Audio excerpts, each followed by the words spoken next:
শিক্ষার্থী বন্ধুরা, আশা করি সবাই ভালো আছো। আমি নাসরিন আক্তার, সহকারী শিক্ষক Bangla, engineering university girls school and college কর্তৃক আয়োজিত অনলাইন ক্লাসে জানাই স্বাগত। আমার আজকের পাঠ শ্রেণী অষ্টম, বিষয় বাংলা প্রথম পত্র, গদ্য, পাঠ শিরোনাম মংডুর পথে সৃজনশীল প্রশ্ন।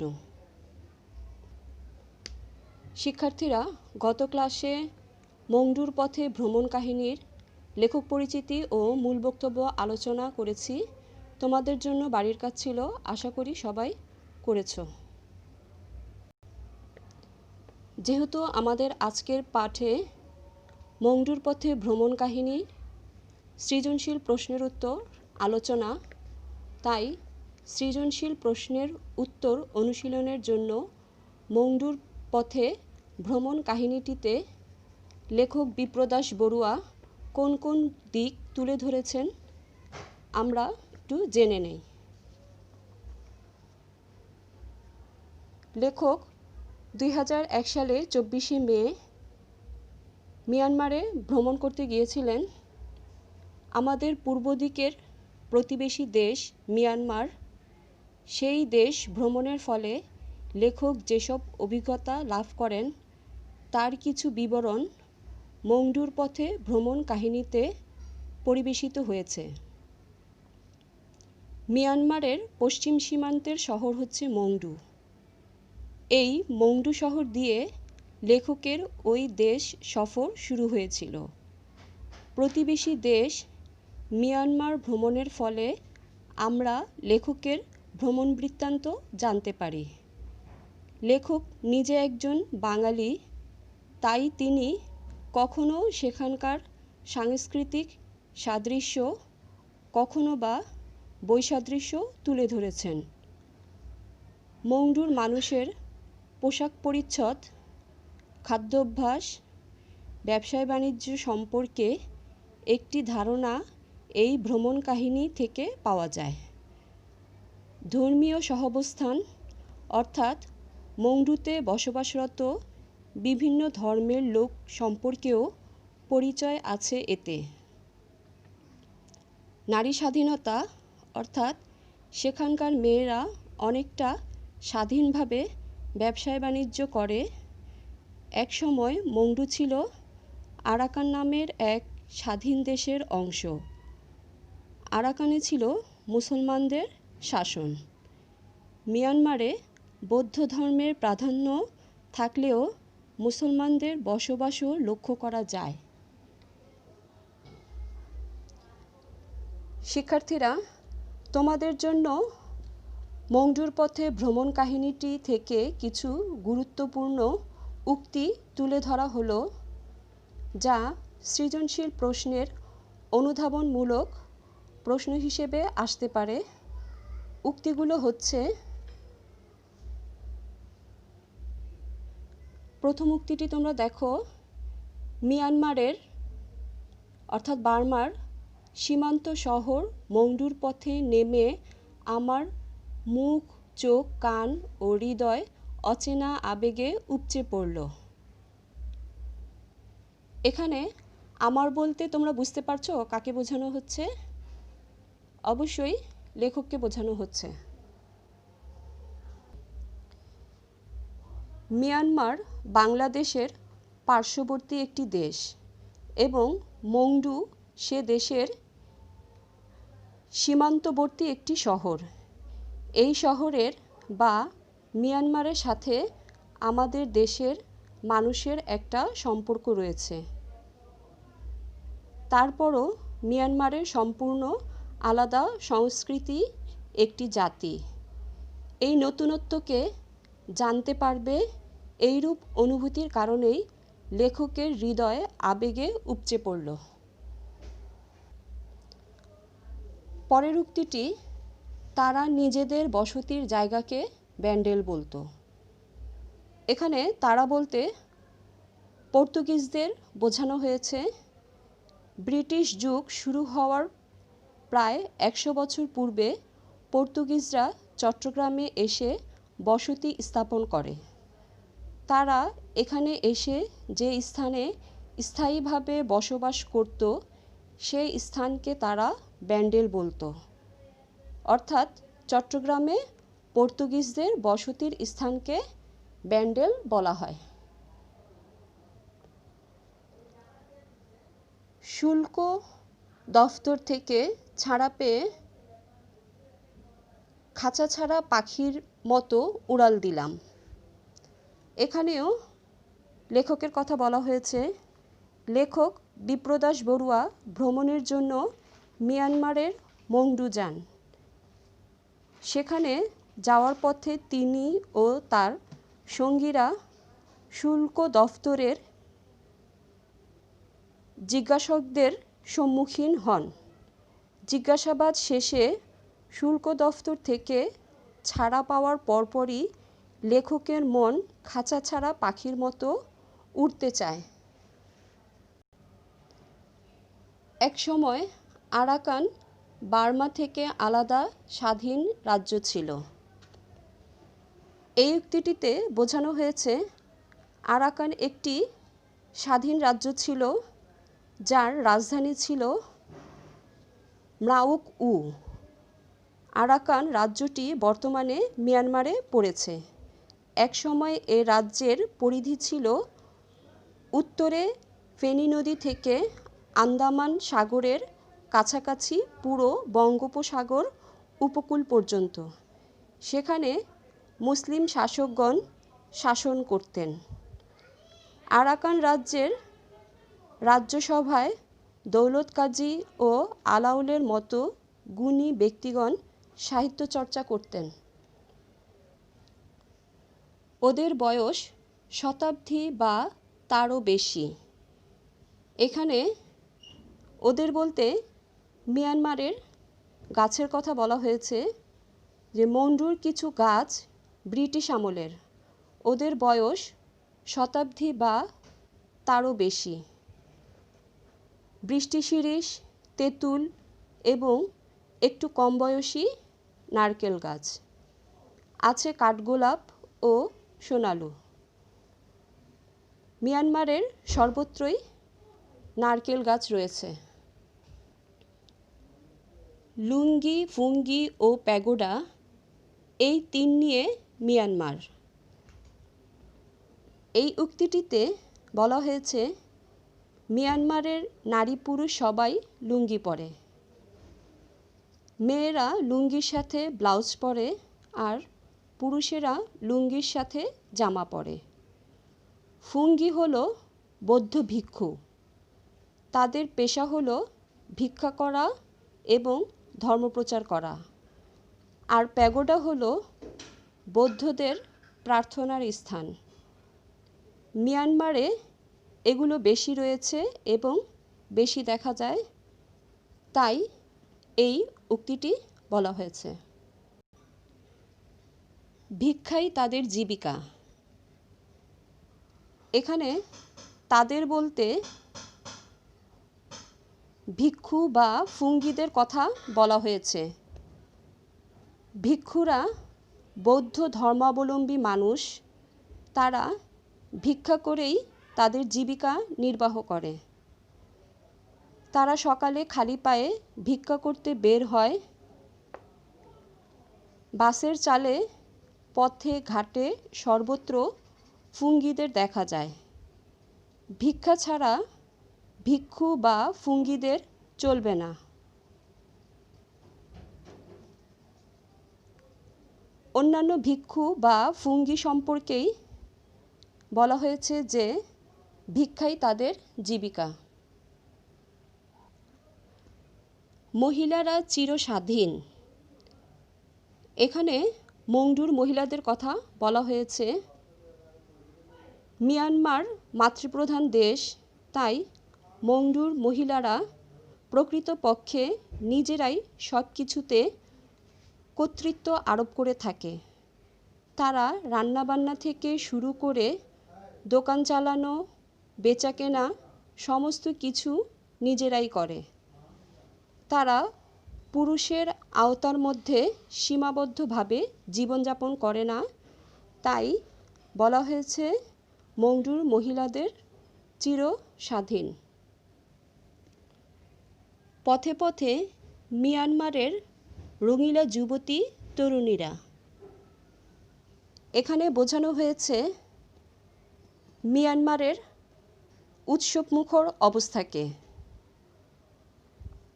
মিয়ানমার অর্থাৎ মিয়ানমারের মেয়েরা স্বাধীন। পথে পথে সন্ধ্যায় মিয়ানমারের মানুষেরা সন্ধ্যায় ঘুরতে বের হয়। বিশেষ করে মিয়ানমারের মেয়েরা, তারা লুঙ্গি ও ঝলমলে ব্লাউজ জাতীয় জামা পরে বের হয়। মাথায় গোজা থাকে ফুল আর রিবন ফিতা। এই সুন্দর দৃশ্য বোঝাতেই এই উক্তিটি করা হয়েছে।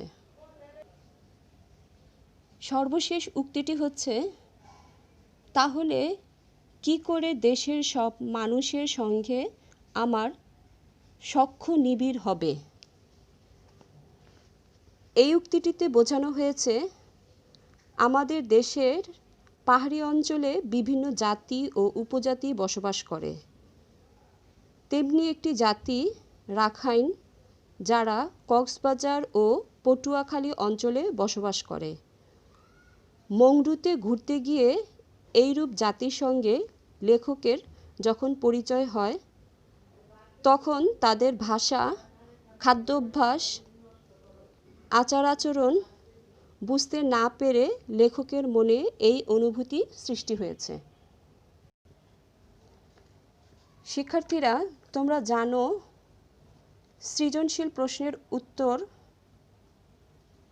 অর্থাৎ উত্তরের ক ও খ নং প্রশ্ন উত্তর দিতে হয় পাঠ্য বই থেকে, এবং গ ও ঘ নং প্রশ্নের উত্তর দিতে হয়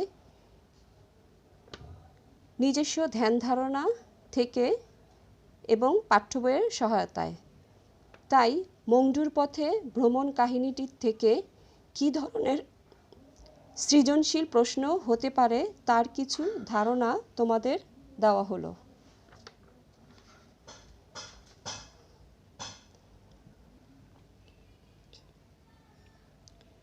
সৃজনশীল প্রশ্নের ধারণাগুলো হচ্ছে, প্রতিবেশী দেশ মিয়ানমারের অর্থনীতি, জীবনযাত্রা ও সংস্কৃতির ধারণা। অর্থাৎ ভ্রমণ কাহিনীটি পড়ে তোমরা মিয়ানমারের অর্থনীতি, জীবনযাত্রা ও সংস্কৃতির ধারণা লাভ করবে, যা সৃজনশীল প্রশ্নের উত্তরের জন্য সহায়তা করবে। দ্বিতীয়টি হচ্ছে মিয়ানমারের পোশাক পরিচ্ছদ, খাদ্যাভ্যাস ও পরিবেশ সম্পর্কে ধারণা। অর্থাৎ এই ভ্রমণ কাহিনীটি পড়ে তোমরা মিয়ানমারের পোশাক পরিচ্ছদ, খাদ্যাভ্যাস ও পরিবেশ সম্পর্কে জানবে। এই বিষয় সম্পর্কেও সৃজনশীল প্রশ্ন হতে পারে। রাখাইন সম্প্রদায়ের অবস্থা ও কর্মপরিচয়। মংডুর পথে ভ্রমণ কাহিনীটিতে রাখাইন সম্প্রদায়ের কথা বলা হয়েছে, অর্থাৎ তাদের অবস্থা এবং তাদের কর্মপরিচয় সম্পর্কে বিস্তারিত আলোচনা আছে, সে বিষয় সম্পর্কেও তোমরা জানবে। বৌদ্ধ ভিক্ষুদের পরিচয়। মংডুর পথে ভ্রমণ কাহিনীটিতে বৌদ্ধ ভিক্ষুদের পরিচয় সম্পর্কে লেখা আছে, এই বিষয় সম্পর্কেও তোমরা পড়বে। ভ্রমণ কাহিনী হিসেবে মংডুর পথে এর সার্থকতা। অর্থাৎ মংডুর পথে ভ্রমণ কাহিনী হিসেবে সার্থক কিনা এই বিষয়টিও তোমরা শিখবে। এই বিষয়ের উপরেও সৃজনশীল প্রশ্ন হতে পারে। বাংলাদেশের সঙ্গে মিয়ানমারের ঐতিহাসিক ও সাংস্কৃতিক সম্পর্ক। অর্থাৎ লেখক মংডুর পথে ভ্রমণ কাহিনীটিতে বাংলাদেশের সঙ্গে মিয়ানমারের ঐতিহাসিক ও সাংস্কৃতিক সম্পর্কের কিছু পরিচয় পেয়েছেন, যা তিনি তার ভ্রমণ কাহিনীতে তুলে ধরেছেন। এই বিষয়টিও তোমরা জানবে। অর্থাৎ এই বিষয়গুলোর উপর সৃজনশীল প্রশ্ন হবে। শিক্ষার্থীরা, তোমাদের জন্য বাড়ির কাজ সৃজনশীল প্রশ্ন। চলো আমরা অনুচ্ছেদটি পড়ি। আরিফ এক সপ্তাহের জন্য অফিসের কাজে ভারতের গুজরাটে গিয়েছে। সেখানে থাকার জন্য সুসজ্জিত হোটেলের ব্যবস্থা করেছে কর্তৃপক্ষ। চমৎকার লেগেছে তার কাছে সব কিছু, তবে খাবার সময় দেখা দেয় বিপত্তি। কারণ রান্নায় বিশেষ কিছু দ্রব্য ব্যবহার করা হয়, এতে সে অভ্যস্ত নয়। উদ্দীপকের আলোকে প্রথম প্রশ্ন হচ্ছে, চট্টগ্রাম এখনও কোন রোডের স্মৃতি বহন করছে? উত্তরটি হচ্ছে, চট্টগ্রাম এখনও ব্যান্ডেল রোডের স্মৃতি বহন করছে। দ্বিতীয় প্রশ্নটি হচ্ছে, মংডুতে মহিলারা চিরস্বাধীন কেন, ব্যাখ্যা করো। এই প্রশ্নটি আমি তোমাদের গুরুত্বপূর্ণ কিছু উক্তি দিয়েছি, সেখানে আলোচনা করেছি। তারপরেও আবার একটু বলছি যে এই প্রশ্নের উত্তরে আমরা বলতে পারি যে এখানে মিয়ানমারের অর্থাৎ মংডুর মহিলাদের কথা বলা হয়েছে যে তারা চিরস্বাধীন। সেখানকার মেয়েরা জীবিকা অর্জনে স্বাবলম্বী। তাদের মধ্যে কেউ কেউ বিভিন্ন দোকানের মালিক, কেউ হোটেল চালায়, কেউ বা কাজ করে।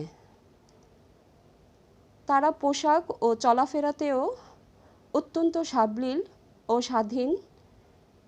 তাদের এমন চলাফেরা ও জীবিকা নির্বাহের জন্যই বলা হয়েছে মংডুতে মহিলারা চিরস্বাধীন।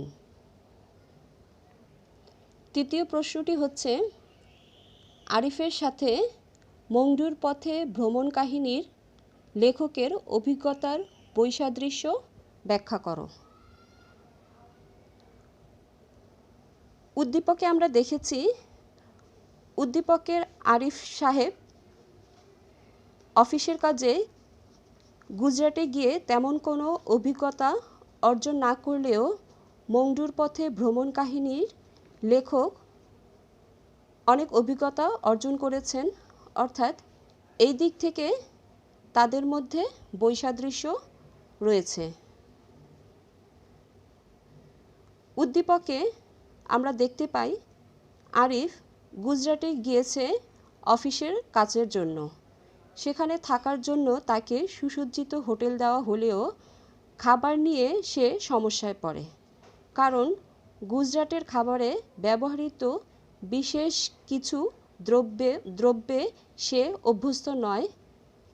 মংডুর পথে ভ্রমণ কাহিনীতে লেখক ভ্রমণের উদ্দেশ্যেই মংডু অর্থাৎ মিয়ানমারে পাড়ি জমান। সেখানে থাকার জন্য তিনি খুব ভালো হোটেল না পেলেও সেখানকার খাবার তাকে মুগ্ধ করে। এমনকি সেখানকার যানবাহন, পথঘাটও তাকে মুগ্ধ করে। এই দিক থেকে উদ্দীপকের আরিফের সাথে মংডুর পথে লেখকের অভিজ্ঞতার বৈসাদৃশ্য রয়েছে। চতুর্থ প্রশ্নটি হচ্ছে, উদ্দীপকটি মংডুর পথে ভ্রমণ কাহিনীর সমগ্র ভাব ধারণ করতে পারেনি। মন্তব্যটি উদ্দীপক ও মংডুর পথে ভ্রমণ কাহিনীর আলোকে বিশ্লেষণ করো। এখানে এই প্রশ্নের উত্তরে আমরা বলতে পারি, মংডুর পথে ভ্রমণ কাহিনীটিতে লেখকের বর্ণনায় সেখানকার সব কিছুর চিত্রই জীবন্ত হয়ে উঠেছে। অর্থাৎ উদ্দীপকটি মংডুর পথে ভ্রমণ কাহিনীর সমগ্র ভাব ধারণ করতে পারেনি, তাই বলা যায় মন্তব্যটি যথার্থ। উদ্দীপকে আরিফ অফিসের কাজে গুজরাটে যায়। সেখানে গিয়ে সে ভালো হোটেলে থাকলেও খাবার নিয়ে সমস্যার সম্মুখীন হয়। গুজরাটি খাবারে সে অভ্যস্ত নয় বলে এমন পরিস্থিতির শিকার হয়। অপরদিকে আমরা মংডুর পথে ভ্রমণ কাহিনীতে দেখতে পাই, ভ্রমণ কাহিনীটিতে লেখক মিয়ানমার যান ভ্রমণের উদ্দেশ্যে। সেখানকার মানুষের জীবিকা, পোশাক, রাস্তাঘাট তিনি পর্যবেক্ষণ করেন। সেখানকার মেয়েদের জীবন জীবিকা, চলাফেরা, তাদের পোশাক, স্বাধীন মানসিকতা সব কিছু লেখক উপলব্ধি করেন। তিনি মিয়ানমারের সঙ্গে বাংলাদেশের সংস্কৃতির ও পরিবেশের মিলও খুঁজে পেয়েছেন। এই সব কিছুই লেখককে মুগ্ধ করেছে। তাই বলা যায় উদ্দীপকটি মংডুর পথে ভ্রমণ কাহিনীর সমগ্র ভাবকে ধারণ করতে পারেনি। শিক্ষার্থীরা, তোমরা মংডুর পথে ভ্রমণ কাহিনীটি রিডিং পড়বে। এর প্রত্যেকটি লাইন বহু নির্বাচনী প্রশ্নের উত্তরের জন্য খুবই গুরুত্বপূর্ণ। আর আজকের সৃজনশীল প্রশ্নটি তোমাদের বাড়ির কাজ, তাই পাঠ্য বইয়ের সহায়তায় সবাই বাড়ির কাজ করবে। আমাদের আজকের পাঠের মাধ্যমে অর্ধবার্ষিক সিলেবাসের সমাপ্ত হলো। সবাই ভালো থেকো, নিরাপদে থেকো। আল্লাহ হাফেজ।